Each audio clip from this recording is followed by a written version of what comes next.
The changes to the military high command have been significantly overstated, deliberately over-elaborate and embellished for political optics, largely to protect power dynamics in ZANU-PF's succession battles.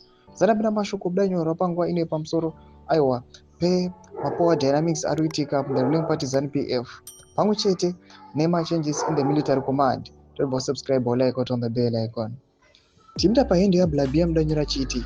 Contrary to the assumptions of many within the traditional support base, Chiwenga no longer holds substantial leverage over the military. The incumbent is effectively used the authority of office to consolidate his own position. However, Chiwenga's enduring strength lies in the outspoken bonds of military culture.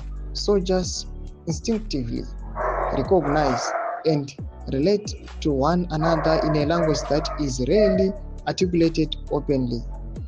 And so, within strictly military settings, free from civilian influence, all the newly appointed commanders will still defer to and salute Chiwenga and Philip Valerius Banda.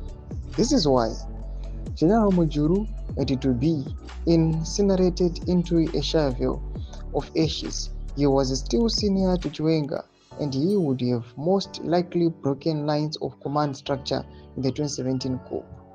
Once a soldier, always a soldier. Ndo madevelopments anobuda achitaura panguva ino anonga auya achipitirira pane epost ino yatiri kuona The Herald ichiposta pamusoro ichiti Zimbabwe Defense Forces ZDF Commander General Emmanuel Matatu conferred Lieutenant General Asha Wotata Fumane with his new rank as Zimbabwe National Army Commander at the ceremony held at Zimbabwe Defense House today. Ndo mashoko anobuda achikomenda achitaura pamusoro aiwa pemastruggles aripo kuti aiwa kunyange vanhu vakaita sena VP Kosano Chiwenga vachiona kunzi yes now influence yavo it has been reduced, but the fact kuti vaingova mageneral, some other soldiers they must still support them vakasouya vachivateerera noda kuti vangooneka connection kavari ngori nako.